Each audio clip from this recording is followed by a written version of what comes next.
Bienvenidos queridos amigos de Al Amparo de María Santísima.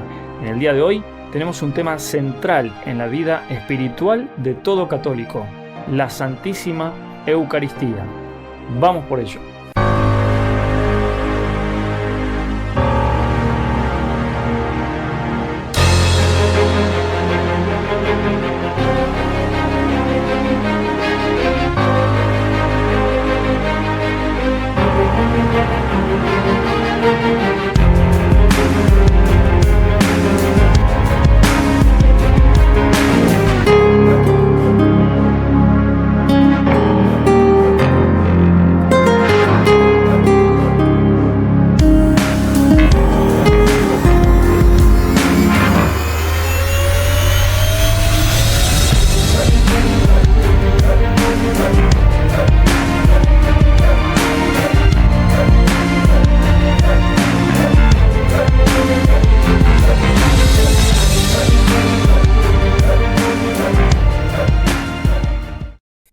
El tema central de nuestra vida espiritual es la Eucaristía, por eso la llamamos el sacramento de nuestra fe y también el sacramento del amor.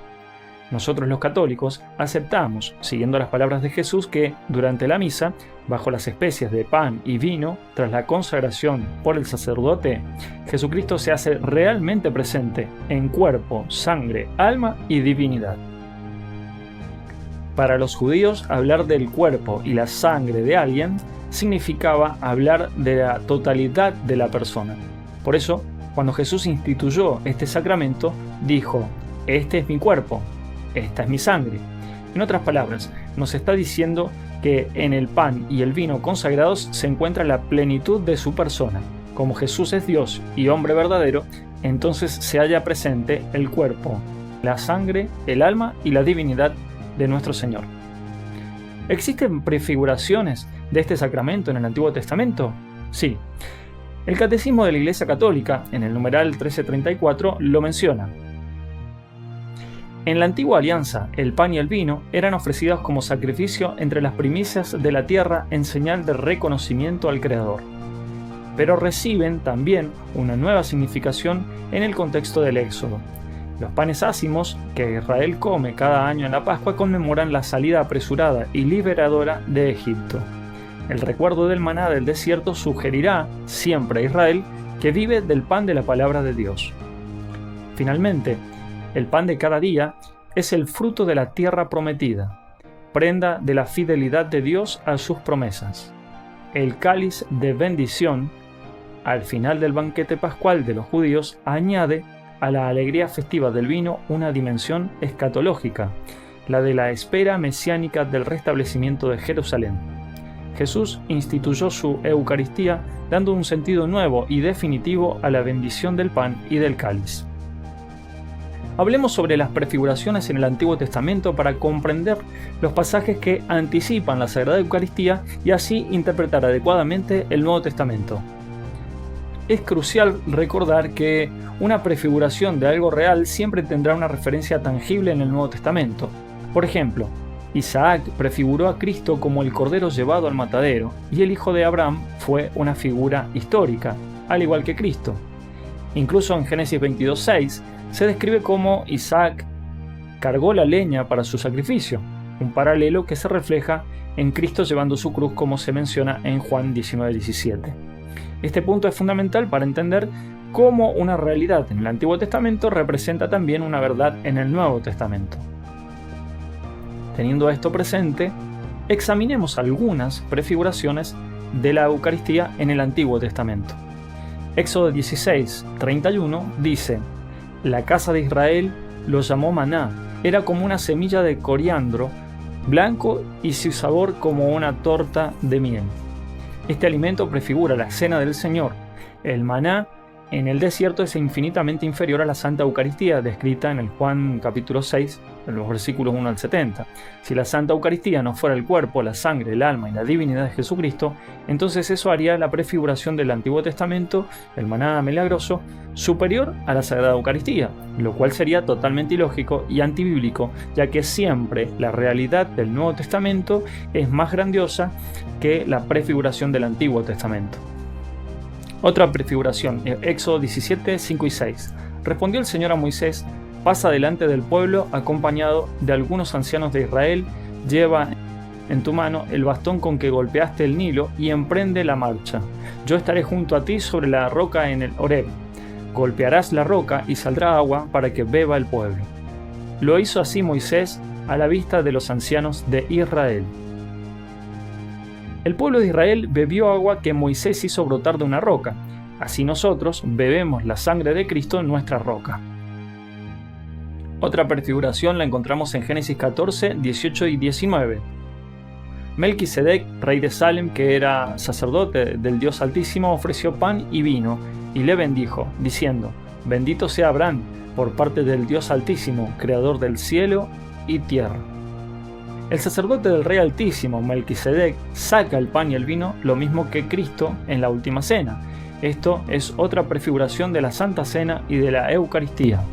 Ahora veamos qué enseña el Catecismo de la Iglesia Católica. El numeral 1373 dice: Cristo Jesús, que murió, resucitó, que está a la derecha de Dios e intercede por nosotros, está presente de múltiples maneras en su Iglesia.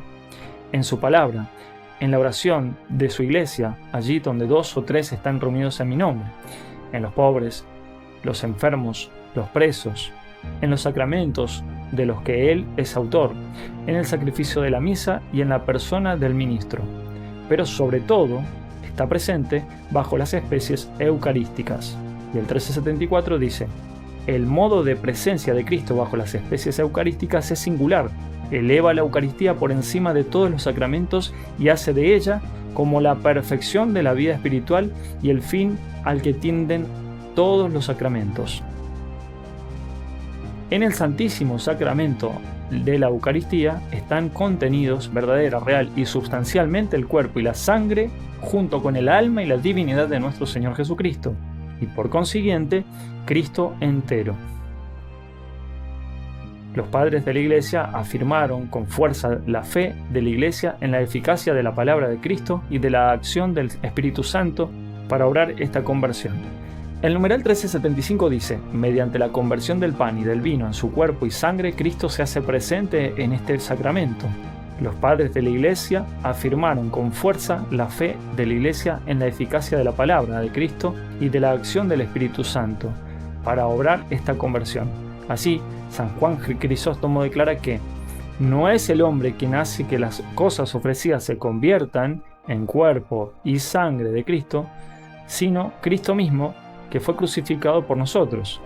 El sacerdote, figura de Cristo, pronuncia estas palabras, pero su eficacia y su gracia provienen de Dios. Esto es mi cuerpo, dice. Esta palabra transforma las cosas ofrecidas. A continuación, examinemos los textos del Nuevo Testamento que hablan de la Eucaristía y en los cuales no se puede interpretar de manera figurativa la sagrada forma. El capítulo 6 del Evangelio de San Juan es el capítulo de la Eucaristía. Veamos primeramente lo previo contenido en los versículos 1 al 17. Estos versículos nos introducen en el milagro de la multiplicación de los panes y de los pescados, por el cual Jesucristo alimenta a unas 10.000 personas aproximadamente. Vamos a comenzar con el versículo 24 del capítulo 6 de Juan, para continuar el relato. Luego de este milagro, al día siguiente, dice que la multitud lo fue a buscar a Jesús en Cafarnaúm, y al encontrarle en la otra orilla del mar, le preguntaron: Maestro, ¿cuándo has llegado aquí? Jesús les respondió: en verdad os digo que vosotros me buscáis no por haber visto los signos, sino porque habéis comido los panes y os habéis saciado. Orad no por el alimento que se consume, sino por el que perdura hasta la vida eterna, el que os dará el Hijo del Hombre, pues a éste lo confirmó Dios Padre con su sello.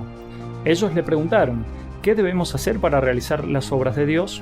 Jesús les respondió: esta es la obra de Dios, que creáis en quien Él ha enviado.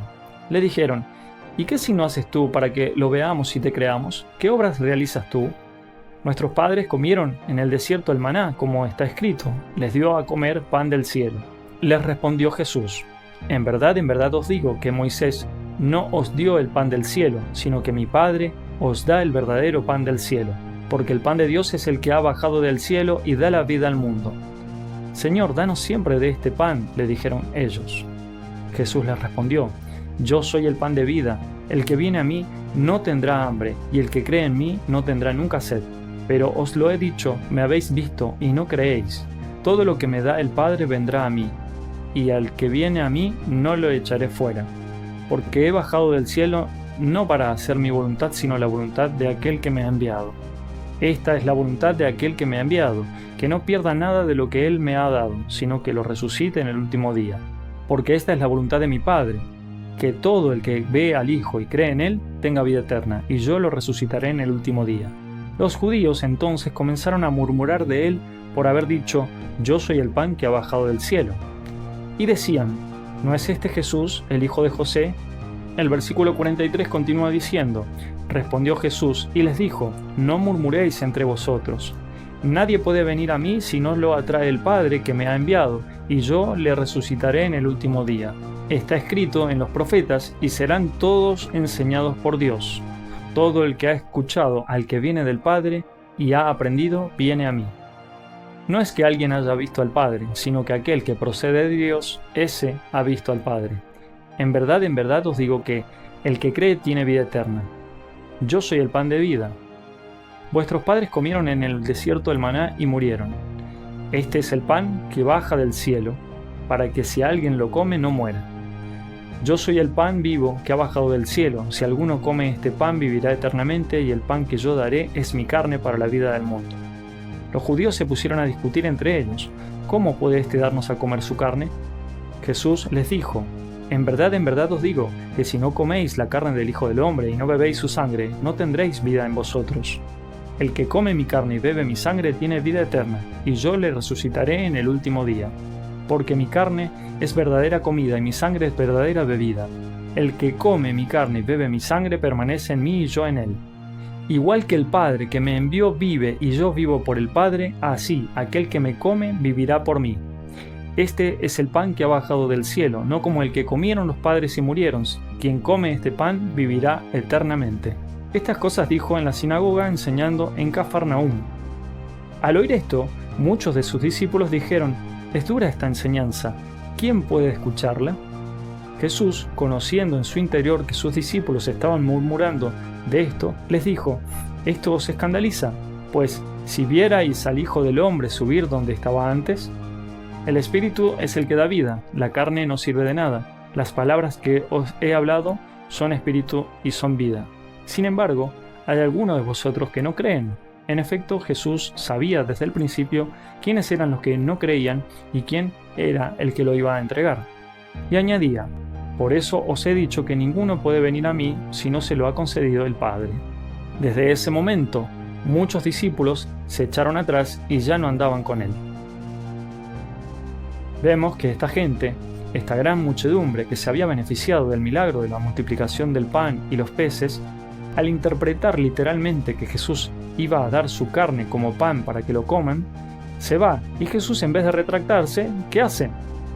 Veamos el versículo 67 y 68. Entonces Jesús les dijo a los 12, ¿también vosotros queréis marcharos? Le respondió Simón Pedro, Señor, ¿a quién iremos? Tú tienes palabras de vida eterna. Nosotros hemos creído y conocido que tú eres el Santo de Dios. Observamos que cuando esta gente se va, que habíamos estimado en alrededor de 10.000 personas, creyendo que Jesús estaba hablando literalmente, en lugar de decirles vengan, es solo una expresión, o no importa, crean lo que deseen, lo crucial es que nos amemos todos. Jesucristo permite que se vayan, y luego le pregunta a los 12, ¿también ustedes se quieren ir? Veamos con más detalle los versículos 48 al 58, donde Jesús revela el misterio eucarístico. Yo soy el pan de vida. Vuestros padres comieron en el desierto el maná y murieron. Este es el pan que baja del cielo para que, si alguien lo come, no muera. Yo soy el pan vivo que ha bajado del cielo. Si alguno come este pan, vivirá eternamente, y el pan que yo daré es mi carne para la vida del mundo. Los judíos se pusieron a discutir entre ellos, ¿cómo puede éste darnos a comer su carne? Jesús les dijo, en verdad os digo que si no coméis la carne del Hijo, del Hombre, y no bebéis su sangre, no tendréis vida en vosotros. El que come mi carne y bebe mi sangre tiene vida eterna, y yo le resucitaré en el último día. Porque mi carne es verdadera comida, y mi sangre es verdadera bebida. El que come mi carne y bebe mi sangre permanece en mí y yo en él. Al igual que el Padre que me envió vive y yo vivo por el Padre, así aquel que me come vivirá por mí. Este es el pan que ha bajado del cielo, no como el que comieron los padres y murieron. Quien come este pan vivirá eternamente. Las palabras de Jesús son tan realistas que no admiten una interpretación simbólica. Esto es evidente en la reacción de los oyentes, como se registra en el versículo 52. Los judíos comenzaron a discutir entre sí cómo puede darnos a comer su carne. Es claro como el agua que los oyentes interpretaron las palabras de Jesús literalmente. Sin embargo, tanto los protestantes como los testigos de Jehová interpretan simbólicamente. Es importante aclarar este asunto. Cuando el Señor utiliza una enseñanza figurativa y los oyentes la toman literalmente, Jesús aclara el malentendido, explicando claramente lo que quiere decir. Lo vemos en Juan 3:3-5, donde Nicodemo interpreta nacer de nuevo como regresar al vientre materno, pero Jesús rápidamente aclara que se refiere a nacer del agua y del Espíritu. Sin embargo, hay casos en los que los judíos y los seguidores de Jesús murmuraban sobre sus palabras y él no las aclaraba, ya que hablaba de manera literal. Un ejemplo se encuentra en Mateo 9:2-7, donde los judíos murmuraban sobre la capacidad de Jesús para perdonar pecados, pero él no se retracta, sino que reafirma su poder para perdonar pecados. Otro ejemplo se encuentra en Juan 8:56-58, donde los judíos cuestionan a Jesús diciendo: ¿No tienes todavía 50 años y has visto a Abraham? En lugar de explicar que hablaba en sentido figurado, Jesús reafirma su declaración: en verdad os digo, antes que Abraham existiera, yo soy. De lo expuesto, podemos concluir que cuando Jesús hablaba literalmente, nunca corregía. Sin embargo, si hablaba simbólicamente, como en el caso de Nicodemo, y la gente se confundía, entonces corregía. Por lógica, aplicamos lo mismo al caso del capítulo 6 de Juan, donde, como hemos estado observando, Jesús enseña que su carne es verdadera comida y que la dará como alimento. Frente a esto, como vimos en el versículo 52 de Juan 6, los judíos cuestionan esto diciendo: ¿cómo puede darnos a comer su carne? Ante esto Jesús afirma con más contundencia lo que estaba diciendo. Veamos los versículos 53 y 56. Jesús les dijo: en verdad os digo, que si no coméis la carne del Hijo del Hombre y no bebéis su sangre, no tendréis vida en vosotros. El que come mi carne y bebe mi sangre, tiene vida eterna, y yo le resucitaré en el último día. Porque mi carne es verdadera comida, y mi sangre es verdadera bebida. El que come mi carne y bebe mi sangre, permanece en mí y yo en él. Para dejar firme que Cristo hablaba en sentido literal y no simbólico, consideramos punto central en los versículos 53 y 54. En el versículo 53, el verbo utilizado para comer en griego es la palabra phagen, que proviene del verbo phago, que significa comer. En el versículo 54, Cristo cambia el verbo en come para el verbo trogon. Este cambio es muy importante, ya que la palabra griega trogon significa masticar. Cristo estaría diciendo entonces en el versículo 54: el que mastica mi carne. El motivo por el cual Cristo cambia el verbo es para darle un mayor realismo a su mensaje, ya que masticar nunca se utiliza de manera simbólica en la Escritura. Finalmente, analicemos la cita de San Pablo referida a la Eucaristía en la primera carta a los Corintios, capítulo 11, versículos 27 al 29, que dicen: así pues, quien coma el pan o beba el cáliz del Señor indignamente será reo del cuerpo y de la sangre del Señor. Examínense, por tanto, cada uno a sí mismo, y entonces coma del pan y beba del cáliz. Porque el que come y bebe sin discernir el cuerpo, come y bebe su propia condenación. En el versículo 29, la palabra griega que se traduce discernir es diácrino, que significa una acción que puede referir a separar o diferenciar entre varias opciones, tomar decisión o llegar a una conclusión después de un proceso de evaluación. Es decir, que debemos tener bien en claro que lo que estamos comiendo realmente no es pan, aunque parezca pan, sino el verdadero cuerpo de Cristo. Podemos concluir que la distinción entre los verbos griegos utilizados por Cristo en los versículos 53 y 54 de Juan 6, donde cambia de comer a masticar, refuerza la naturaleza literal de su mensaje sobre la Eucaristía. Este cambio lingüístico añade un realismo concreto, eliminando la posibilidad de una interpretación simbólica. Además, la exhortación de San Pablo enfatiza la importancia del discernimiento al participar en la Eucaristía, subrayando que se trata del verdadero cuerpo de Cristo, no simplemente pan. Estos elementos apoyan la comprensión de que la presencia de Cristo en la Eucaristía es una realidad tangible y no meramente simbólica. Muchas gracias amigos, y sigamos siempre al amparo de María Santísima. Gracias por estar con nosotros. Si disfrutaste del video, dale like, suscríbete y compartí para que más personas puedan unirse a esta comunidad de fe. Además, si tenés sugerencias para futuros temas, déjalos en los comentarios. Muchas gracias y sigamos al amparo de María Santísima.